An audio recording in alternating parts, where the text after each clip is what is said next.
Magellan was the first European to set eye on the region we know as Chile, when he made his way through the tip of South America, which of all the continents lies nearest the South Pole. Down the Pacific coast stretches the 2,600-mile length of Chile. The central part is today rich and prosperous, but the southern part is still remote, comparatively unpopulated, largely unknown. Yet how richly it deserves to be known. This land of beauty, this region so full of contrasts in its gifts from nature. This is the land of the Araucanian Indians, whose ancestors in the days of the Spanish conquest 4 centuries ago were the only people the invaders never conquered. Today they are only a remnant of that great tribe. The Araucanians still spin their wool in the way their ancestors spun llama wool when the wondering gaze of Europeans first fell upon the Indians of America. Here in southern Chile they live on reservations like North American Indians. But this homeland is their own, secured to them by the Treaty of 1883 with the Chilean government. Traditional and beautiful is the woman's headdress, made of hundreds of tiny silver coins. They cling tenaciously to their old ways, such as this method of cleaning peas. Strange wooden poles are grave markers. When these people need rain, they tie a black bull to the pole. When they want clear weather, they use a white animal. And they keep the forms of their old religion. As the medicine woman chants and beats her drum, her daughter performs the dance of thanksgiving for the favors of the tribal god.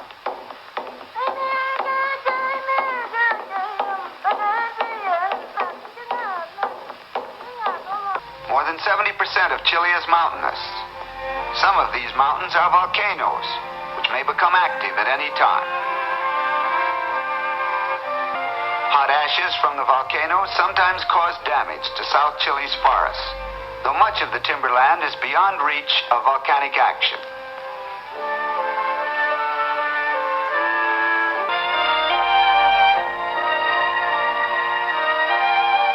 Inhabitants of the forest clearings have been timber cutters ever since colonial days. The forests, among the densest in the world, still cover about 1/2 of the land. Lack of adequate transportation hampers exploitation of these forests. In the rich Central Valley further north, Chile uses more electric power per capita than any other country south of the United States. At Pucón, the lake is lovely, the mountains impressive, and the climate generally pleasant, as tourists will learn in increasing numbers. In nearby streams is the finest trout fishing in the world, while in the same season there is unsurpassed skiing in the high valleys. This region is much like the Bavarian Alps, not only in its scenery, but in many of its buildings, such as this little church. In the towns, too, we can trace the German influence, naturally enough, because generations ago, many Germans settled in this section. Like the Pennsylvania Dutch, they have tended to live more or less by themselves. There has been little intermarriage with the Chileans.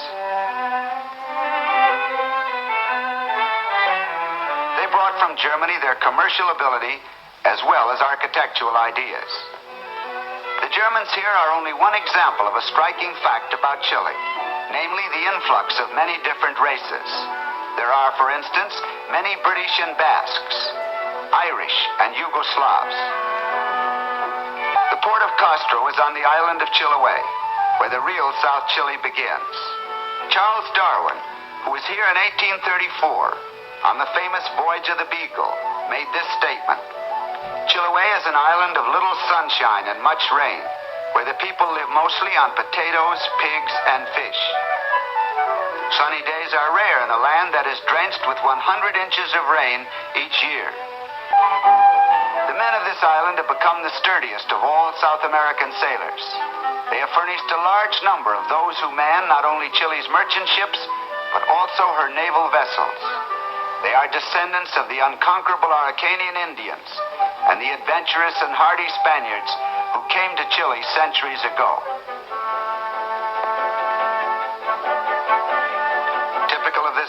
of Spanish and Araucanian strains are these young women, school teachers from Castro.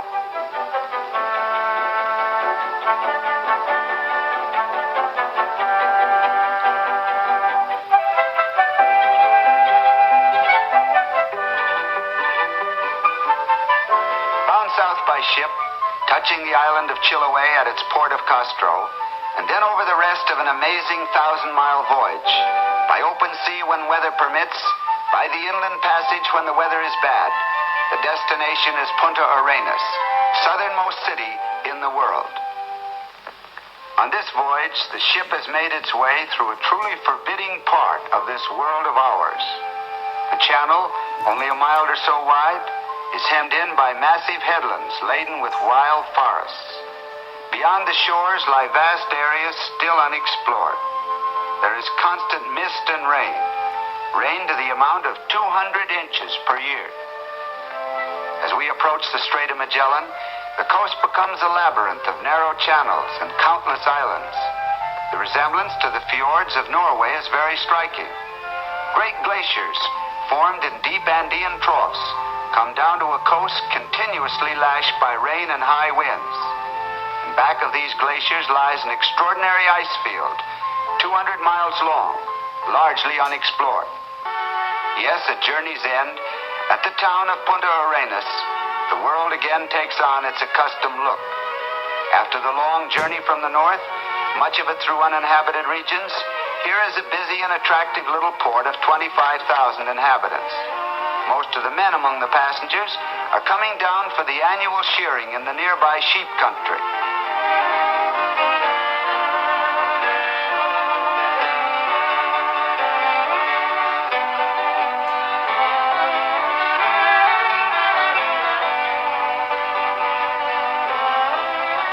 A statue of Magellan recalls to us the greatness of his achievement. He discovered a way to the Far East by sailing westward, a way to hurdle that great obstacle, the newfound continent of America. It was he who made the roundness of our globe a useful fact in the life of mankind. Tierra del Fuego. On calm days, one looks across the strait to the shores of a land bearing a name every schoolboy knows. Tierra del Fuego, the land of fire. To Punta Arenas clings the great tradition of the clipper ships, for these gallant vessels of the old sailing days had this as a port of call. Seeing the strait lashed by a 60-mile gale, one salutes the skill and hardihood of their crews. Yes, and of Magellan's men too, who took their ships through from ocean to ocean. There are few days when the prevailing westerlies are not blowing.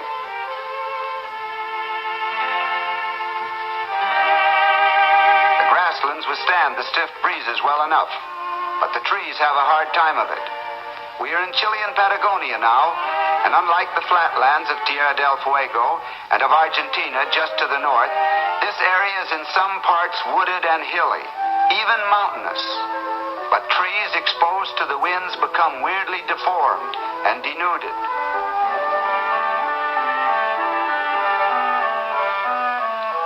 And erosion has worked fantastic designs among the mountains.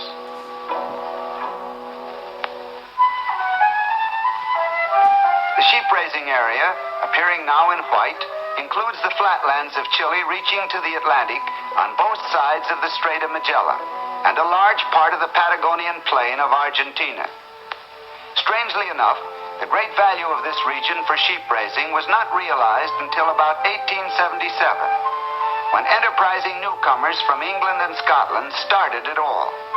By 1885, there were about 40,000 head of sheep. In another half dozen years, there were 500,000, and today there are more than 3 million.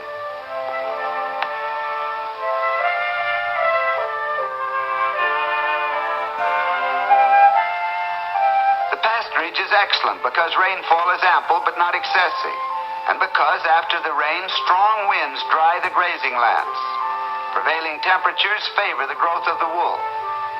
Ownership of the ranges and herds is largely Chilean, but the management is commonly in the hands of experts from Great Britain or Ireland.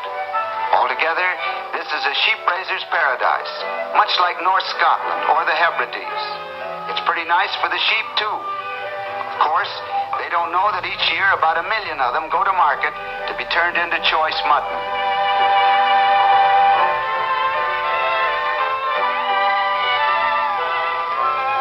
It is not unusual for one of the big estancias or ranches to be 50 miles long and 30 miles wide, to cover about 1 million acres, and to maintain sheep numbering hundreds of thousands. The ranges are so vast that some herders do not come in more than twice a year. This indeed is sheep raising on an heroic scale. The predominating breed of the sheep is a cross between the Merino and the Romney Marsh.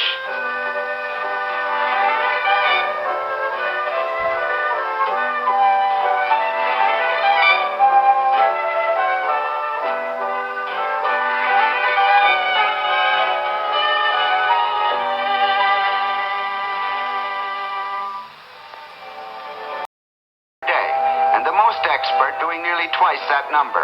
The men are unionized and well paid. Part of the skill in this work is in taking off the fleece all in one piece.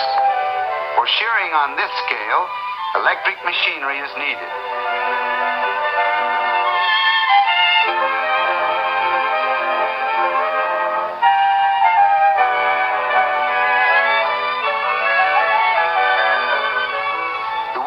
Expert graders who decide on its quality and classification. These specialists are often men who have come all the way from England just to do this work.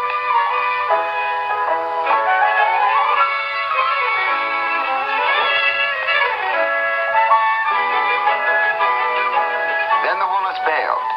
Again, it seems extraordinary, after traveling through 1,000 miles of spectacular, unpopulated wilderness, to find this thriving industry.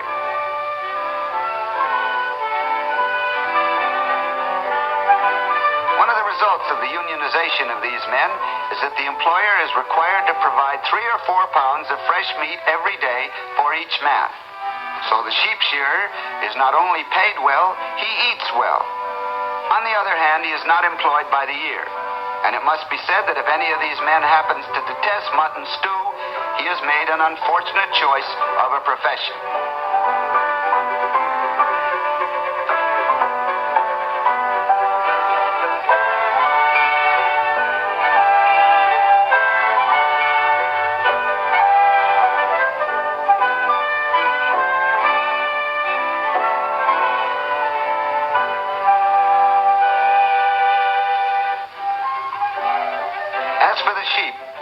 After the shearing is a complete surprise. A nice thorough dipping in a bath of creosote. Whether they really like it or not is open to question, but it's good for them. It prevents disease. And even a sheep likes to feel well.